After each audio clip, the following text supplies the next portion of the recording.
ఇవన్నీ క్రామ్స్ పట్టినాయి. నేను కొద్దిగా అన్న తర్వాత ఆగారు. అసలు మీరు ఏం చేస్తున్నారా? గుర్తుపెట్టుకో వంశీ, నేను మంత్రిని. భగవంతుడు ఆదేశిస్తే మళ్ళా మంత్రిని అవుతా. మీరు ఏం చేస్తున్నారు? 68 సంవత్సరాలు నన్ను మీరు మ్యాన్ హ్యాండిల్ చేస్తున్నారు. దీని ప్రతిఫలం మీరు అనుభవిస్తారు, గుర్తుపెట్టుకోండి. తమాషాలు చేస్తున్నారా మీరు? నేను న్యాయవాదిని కూడా. అంటే మళ్ళా ఇంకోసారి లాగడానికి ప్రయత్నం చేసి మళ్ళీ ఎందుకు రియలైజ్ అయ్యేది, ఏదో వాళ్ళకు కూడా ఇష్టం ఉండట్లేదు నిజం చెప్పాలంటే. పైనుంచి ఎక్కడి నుంచో ఆదేశం ఉంది, మళ్ళీ తీసుకెళ్ళి లాకప్ వేసారు. ఏంటండి ఇది?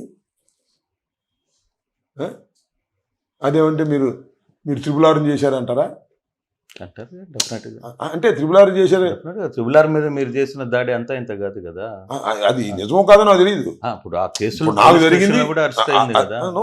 మీరు నేర్పించిన విద్య నేరసాక్షి అనేది కదా ఇప్పుడు మాట్లాడుకుందాం. కాసేపు నిజం అనుకుందాం. ఇవన్నీ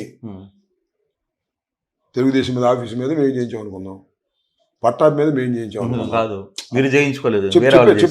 చెప్పేది అనుకుందాం. చేసామని చెప్పండి. చేసామని చెప్తారు. ఏమైనా అర్థం ఉందా నీకు కృష్ణమోహన్? నాకు నేను ఆ ఇన్వాల్వ్మెంట్ ఉందా అనుకుందామని చెబుతున్నా. త్రిపుల్ ఆర్ మేము కొట్టాం అనుకుందాం, అనుభవిస్తున్నాగా. మీరు కూడా అనుభవించండి రాబోయే కాలం. రెడీగా ఉన్నారు. సో మీరు ఒప్పుకున్నారు ఆ చేసిన చెప్పలేదు నేను. What is this? అనుభవిస్తున్నాగా అన్నారు.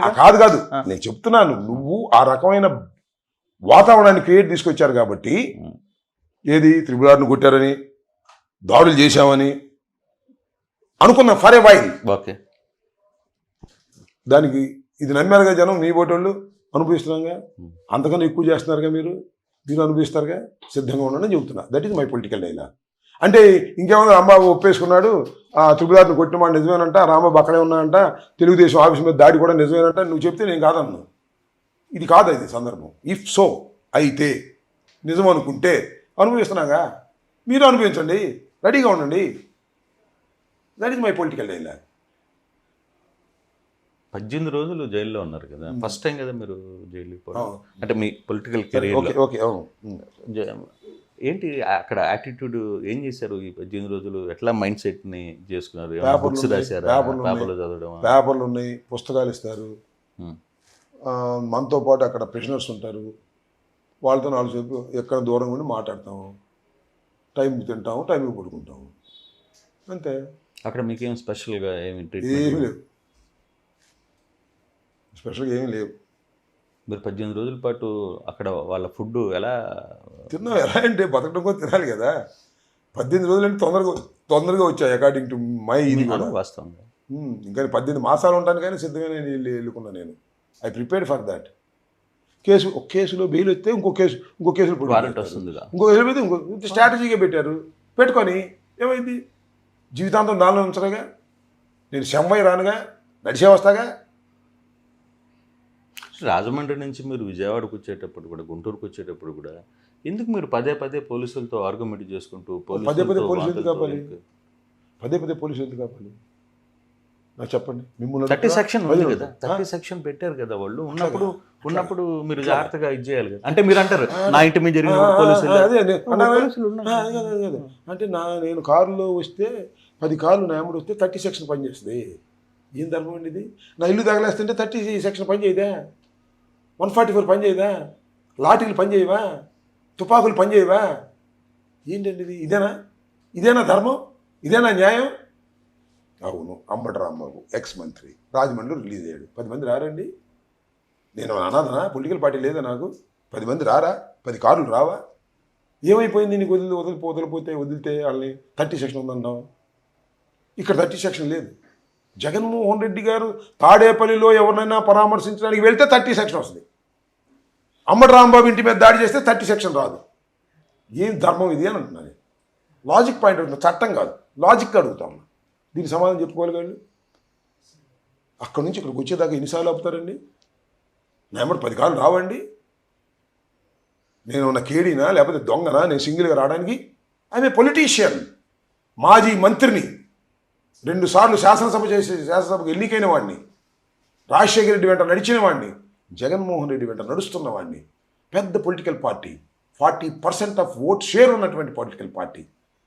మమ్మల్ని మీరు కొట్టితే, మమ్మల్ని మీరు జైల్లో వేస్తే మేము నోరు మూసు కూర్చుని పడుకుని చంద్రబాబు కాళ్ళు పట్టుకుని క్షమించమని అడగాల? మేము సస్తాం, అడగం. కానీ ఓవరాల్గా ఈ 18 రోజుల్లో అంటే ఎప్పుడూ కనపడని మీ ఫ్యామిలీ మెంబర్స్, పర్టికులర్గా మీ పెద్ద పాప, అమెరికాలో ఉన్న చిన్న పాప కంటే పెద్ద పాప హ్యాండిలింగ్ ఎలా అనిపించింది? మీ వారసుల్లాగా అనిపించింది? నేను వచ్చేదాకా నాకు తెలియదా, నేను వచ్చేదాకా నేను చూడలేదు కదా, ఎక్కడ కూడా నేను పేపర్లో చూడడం తప్ప చూడలేదు. వాళ్ళు సహజంగా నేను ఇప్పుడు ఎక్స్పెక్ట్ చేయలే, దే హ్యావ్ ది ఫైర్. నా పిల్లలు కాబట్టి వాళ్ళు ఫైర్ వచ్చింది. ఇంటి మీదకి వచ్చినప్పుడు వాళ్ళలో ఫైర్ వచ్చింది. తన తండ్రిని అన్యాయంగా లోపల పెట్టినప్పుడు ఫైర్ ఫీల్ అయ్యారు. అదే మాట్లాడారు వాళ్ళు, ఏమో నాటకీయంగా కాదు, వాట్ దే ఫెల్ట్ అది మాట్లాడారు. అది ప్రజలకు నచ్చింది.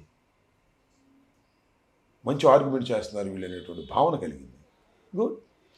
వారసురాలుగా డిక్లేర్ చేస్తారా? అంటే సో మచ్ అనిపించిందా ఏమన్నా, ఒరే ఒక వారసురాలు నాకు? నా అంటే ఎందుకు చెప్తున్నా అంటే మీరు చాలాసార్లు నాతో కూడా అన్నారు, అయ్యా నాకు మగపిల్లలు లేరు, ఆడపిల్లలు, వాళ్ళ ఫ్యామిలీ వాళ్ళ కంట్రోల్లోనే ఉంటుంది, మన చేతిలో ఉండదు కదా అని ఒక ఫీలింగ్ అది కాదు. ఉంటుంది కదా. ఏంటంటే ఇంతవరకు అసలు నేను ఇప్పటికీ కూడా యంగ్స్టర్గానే ఫీల్ అవుతాను. నేను 60 నాకు సంవత్సరాలు వారసులు రావాల్సిన సమయం ఆసన్నమైంది నేను అనుకోను.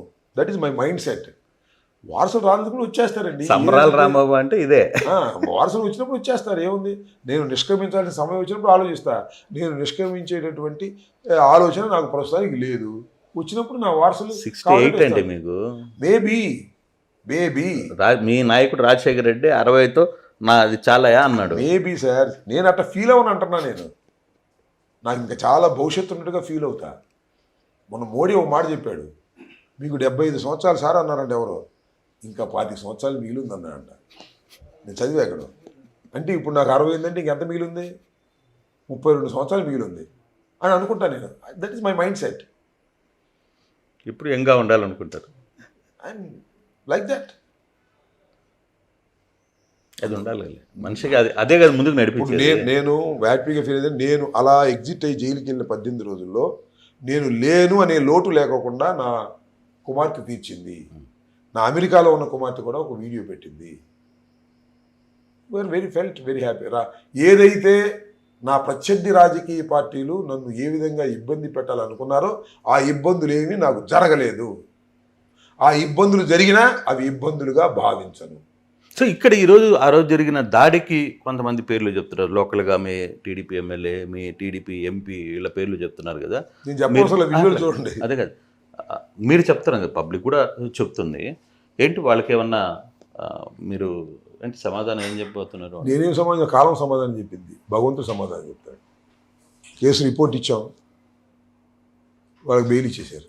మనం రిపోర్ట్ ఇవ్వటం వాళ్ళకి బెయిల్ ఇచ్చేసారు. నేను సీఎం గారిని తిట్టానంట, అందువల్ల 18 రోజులు జైల్లో పెట్టారు. ఆలోచించుకోవాలి ప్రజలు. అంబటి రాంబాబు చంద్రబాబు నాయుడు గారిని